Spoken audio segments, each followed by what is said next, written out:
ঘোষণা দিয়ে বুদ্ধি থামাইছি। হ্যাঁ হ্যাঁ, ঘোষণা দিছি মাইকে যে আপনারা আল্লাহর দোহাই আমারে আর বুদ্ধি দিয়েন না। আমি যেই বুদ্ধি দিছি এডি মিলাইতে আমার বছর খানিক লাগে যাবে। আর নতুন বুদ্ধি আপাতত নিতেছি না এই বছর। আর যদি আল্লাহ কোনোদিন তৌফিকে দেয় ভবিষ্যতে আবার বুদ্ধি নিব, কিন্তু এই বছর শেষ, আর বুদ্ধি আর না। মানে বুদ্ধির চোটে, বুদ্ধির অত্যাচারে মাইকে ঘোষণা দিয়ে থামাইতেছে। এই জন্য বললাম কি করা উচিত, এটা যদি আমরা বুদ্ধি দেই এই এখানকার বুদ্ধিতে সারব, আর লাগবে না। আমাদের বুদ্ধিতে হবে না, আমাদের বুদ্ধিতে হবে। আমাদের এই কষ্টের, জুলুমের, নির্যাতনের এই জিন্দেগি, পৃথিবীর এক প্রান্তের মুসলমান নির্যাতিত তো আমরাও নির্যাতিত। মূলত সত্য কথা যেটা বিশ্লেষণ ছাড়া ইসরায়েলের ইহুদি বেঈমানরা মূলত ফিলিস্তিনের সাথে যুদ্ধ করছে না, গাজা উপত্যকায় নয়, 180 কোটি মুসলমানের বিরুদ্ধেই যুদ্ধ করছে। এবং তাদের এটা সিদ্ধান্ত, তারা গ্রেট ইসরায়েল প্রতিষ্ঠা করবে। গোটা আরব বিশ্ব, এমনকি মদিনার রওজা পাক, রাসূলুল্লাহ সাল্লাল্লাহু আলাইহি সাল্লামের পবিত্র রওজা পর্যন্ত তার চাইতে বেশি এলাকা নিয়ে একটি গ্রেট মহারাষ্ট্র প্রতিষ্ঠার স্বপ্ন তাদের। আগামী দিনে যেই দাজ্জাল আসবে, আল্লাহর নবী সাল্লাল্লাহু আলাইহি সাল্লাম বলছেন হাদিসে, সমস্ত হাদিসের কিতাবে দাজ্জালের কথা, সেই দাজ্জাল যে নিশ্চিত আসবে, কোটি কোটি কোটি কোটি মুমিনের ঈমান নষ্ট করবে, সেই দাজ্জাল রাসূলুল্লাহ সাল্লাল্লাহু আলাইহি সাল্লাম বলছে যদি মনে করো একদিনও বাকি, তবু আসবে, কিয়ামতের পূর্বে আসবেই সেই নিকৃষ্ট কাফের ঈমান ধ্বংসকারী দাজ্জাল। এই আজকের ইসরায়েলের ইহুদি বেঈমানরা, এই জালেমরা অপেক্ষা করছে সেই দাজ্জালকে বরণ করে নেয়ার জন্য। এবং তাদের বিশ্বাস, তারা তাকে দাজ্জাল বলে না, মসিহ বলে, ত্রাণকর্তা বলে।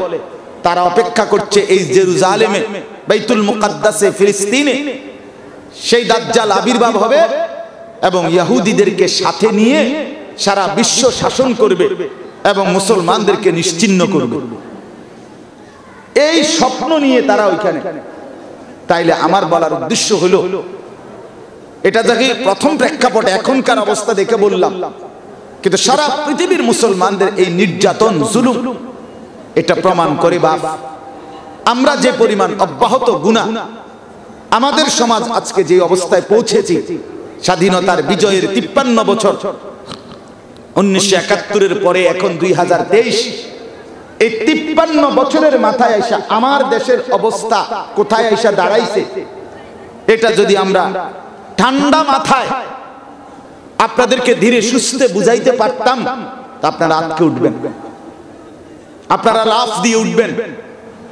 আমাদের সমাজ ব্যবস্থার হালাত কি, আমাদের লক্ষ কোটি যুবক, 18 বছর, 20 বছর, 22 বছর, 25 বছরের যুবক প্রতিদিন প্রতি রাত কি করছে, সারা রাত মোবাইলে কি করে, সারা দিন মোবাইলে কি করে যদি বুঝতেন।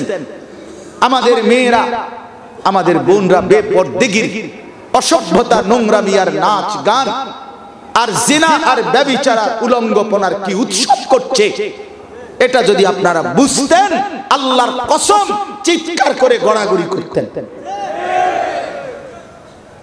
ইনসাফের কথা হলো এটা। আমার সমাজ কোথায় নেমে গেছে, আমার জওয়ানদের হালাত কি, লক্ষ লক্ষ যুবক খোদার 365 দিনে এক বছর, 365 দিনের একটা বছর মুসলমান মা বাবার ঘরে ঘুমাইয়া, আপন মা বাপ জীবিত মুসলমান মা, মুসলমান বাবার ঘরে ঘুমাইয়া 365 দিনের একটা বছরে একটি 16 বছর, 18 বছর, 20 বছরের জওয়ান ছেলে কোনদিন বলতেও পারবে না ফজরের নামাজের ওয়াক্ত হয় কখন, ফজরের নামাজ পড়ে কখন। মুসলমানের ঘরে এরকম লক্ষ কোটি যুবক আজকে প্রতিদিন ঘুমাচ্ছে, যে জানে না, যে জানে না, মায়ের পবিত্র দুধের কথা ভুলে গেছে, নিজের ঈমান ইসলামের আত্মপরিচয় টোটালি ভুলে গেছে, টোটালি ভুলে গেছে। শিক্ষা ব্যবস্থার নামে যা বুঝাইতে চাচ্ছে তা এতটাই সদরবদর, এতটাই এলোমেলো। কি বলতে চাচ্ছে এই শিক্ষা বিভাগের কর্মকর্তা, এরাই কথাটা এখনো পর্যন্ত বুঝাইয়াই কইতে পারতেছে না যে কি কইতে চাইতেছে। হেরা কইয়া হেরা হাইসা দেয়, হেরা নিজেরাই বুঝে না, হেরা নিজেরাই বোঝে না। চরিত্রহীনতার কি পরিমাণ উৎসব চলছে এই বাংলাদেশে। ইউরোপের সমস্ত কিছু প্রতিদিন প্রতিদিন আমদানি করছে, ইউরোপের সমস্ত কালচার, নোংরামি, অসভ্যতা। আমার বাপ এই অবস্থায় মাত্র 53 বছর একটি দেশে, এই মুহূর্তে এই বাংলাদেশে এমন অসংখ্য যুবক যুবতী, পরিষ্কার স্লোগান আছে, যারা নিজেদেরকে ট্রান্সজেন্ডার দাবি করে, যাদের পরিষ্কার বক্তব্য যে মানুষের দেহটা মূল নয়, মনটা মূল। কারো দেহের অঙ্গ যদি ছেলের হয়, কিন্তু সে যদি মনে করে আমি মেয়ে, তাহলে সে মেয়ে। হ্যাঁ হ্যাঁ, কারো দেহের অঙ্গ মেয়ে, কিন্তু সে যদি মনে করে মনের মধ্যে যে আমি ছেলে, তাহলে তাকে ছেলেদের সাথে থাকতে দিতে হবে, চলতে দিতে হবে, উঠতে বসতে দিতে হবে। এই ট্রান্সজেন্ডারের নামে লেটেস্ট এবং খসড়া আইন করার সমস্ত প্রস্তুতি রেডি করা আছে। সমকামিতা এবং অশ্লীলতা, জিনা, ব্যভিচার, পরিষ্কার স্পষ্ট বুদ্ধিজীবীদের বক্তব্য আছে এই বাংলাদেশে যে শিশু যারা, তাদের মধ্যে কোন শিশুর মধ্যে কোন ছেলে মেয়ে বলতে কিছু নাই। শিশু বলতে শিশু শিশু, হে কোনো ছেলে মেয়ে হয় না। কথা বোঝেন না আপনি? এখন প্রশ্ন হলো, বাংলাদেশে শিশু তো হলো 18 বছরের নিচে সবাই শিশু, সরকারি আইনে সব শিশু। তাইলে বোঝা গেল 12 বছরের, 14 বছরের, 16 বছরের ছেলে মেয়ে, 10 বছরের ছেলে মেয়ে, সব যার যখন যেখানে থাকতে মন চায় থাকবে, চলবে, খাইবে, ঘুমাইবে, রাত কাটাবে, দিন কাটাবে, এরা শিশু। এইভাবে যদি সমাজটা চলে, আগামী 20 বছর কোথায় গিয়ে দাঁড়াবে বলেন? কোথায় গিয়ে দাঁড়াবে? আমার বাপ বুট খাইতে খাইতে শুনলে হইতো না। এই কথা বুট খাইতে খাইতে শোনার বিষয় না। এই কথা আগামী প্রজন্মকে যদি বাঁচাইতে হয়, আগামী পৃথিবী যদি নিরাপদ রাখতে হয়, আগামী মাতৃভূমি যদি ইসলামের উপরে প্রতিষ্ঠিত রাখতে হয়, তাহলে আপনারা যারা নতুন প্রজন্ম, জওয়ান বন্ধু, তোমরা যদি না ভাবো, না বোঝো, আগামী দিনে তোমার পরবর্তী জেনারেশন রাস্তায় সরাসরি তোমার চোখের সামনে উলঙ্গ জিনার ব্যভিচার করবে। মনে রাখো, আমরা জুলুমের শিকার হব, আমরাও নির্যাতনের শিকার হব। গুনাহ যখন ভারী হয়ে যায়, পাপ যখন সীমা লঙ্ঘন হয়ে যায়, আল্লাহ তাআলা তখন আমাদের উপরেও অব্যাহত অনবরত জুলুম আর নির্যাতন আমাদের উপরেও আসবে। অতএব আমি আপনাদের কাছে এই কথাটাই বলতে চাচ্ছি যে সারা পৃথিবীর মজলুম মুসলমান যেভাবে জুলুমের শিকার, আমার বাংলাদেশেও আমরা এখন যে অবস্থানে আছি, আগামী কতদিন আমরা এই অবস্থানে থাকতে পারবো তার কোনো নিশ্চয়তা আমাদের মধ্যে নাই। আমাদের চতুর্দিকে গুনার ঢেউ খেলছে, আল্লাহর আযাব আমাদের উপরে ভাসছে, আল্লাহর আযাব আমাদের উপরে অপেক্ষা করছে। সারা পৃথিবীর নির্যাতিত মুসলমান, আর আমরাও যদি আগামী দিনে নির্যাতিত হয়ে যাই, তাহলে আমাদের উত্তরণ মিলবে কিভাবে? আমাদের করণীয়টা কি? আমাদের উচিতটা কি? আমার কথা এটাই, শুধু আমরা নিজেরা বুদ্ধি দিলে হবে না, নিজেরা পরামর্শ বৈঠক করলে হবে না, বরং আল্লাহর কোরআন থেকে আমাদের সমাধান খুঁজতে হবে। কই থেকে বলেন? কোত্থেকে বলেন?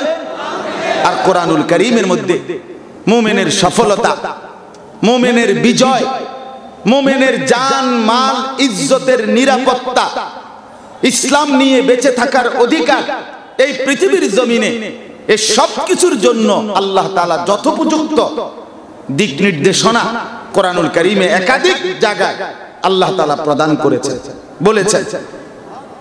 কসম আল্লাহর, কোরআনে পর্যাপ্ত পরিমাণ, যথেষ্ট পরিমাণ তথ্য আল্লাহ তাআলা আমাদের জন্য প্রেসক্রিপশন দিয়েছেন। তো এইখানে তিনটা আয়াতে হকের বিজয়ের জন্য, বাতিলের পরাজয়ের জন্য, কেউ যদি ইসলামকে বিজয়ী দেখতে চায়, কেউ যদি মুসলমানের বিজয় দেখতে চায়, এক কথায় কেউ যদি হকের বিজয় দেখতে চায়, বাতিলের পরাজয় দেখতে চায়, তো আল্লাহ তাআলা আগের তিন আয়াতে আমাদের প্রিয় নবী সাল্লাল্লাহু আলাইহি সাল্লাম এবং তার সমস্ত অনুসারীদেরকে তিনটি প্রেসক্রিপশন দিবেন, তিনটা আমল দিবেন। বলছেন, বন্ধু, তিনটা আমলে যত্নবান হন আপনি এবং আপনার অনুসারীরা, প্রত্যেকে, সবাই। আল্লাহ বলে এই তিন আমলে যথাযথ যত্নবান হবেন, আমি আল্লাহ ওয়াদা দিলাম আপনার মুখ দিয়া বলে দিবেন যে হকের বিজয় হয়ে গেল, বাতিলের পরাজয় হয়ে গেল। কিন্তু পেছনে কি থাকতে হবে? এই তিনটা আমল থাকতে হবে। এমনি বললে হবে, এমনি বললে হবে। ওই আপনি শুধু স্লোগান দিবেন, ইসলামের শত্রুরা হুঁশিয়ার, সাবধান, আর ইসলামের শত্রুরা সব কাঁপতে কাঁপতে হ্যাঁ ভয় পাইয়া যাবে। জি না বন্ধু, যুবক ভাই, তোমারে যদি তুমি বলার পরে ইসলামের শত্রুরা হুঁশিয়ার, সাবধান, শত্রু যদি তোমারে বলে, দোস্ত আজকে সারাদিনে মুইত্তা ফানি লইছনি, তুমি অসভ্য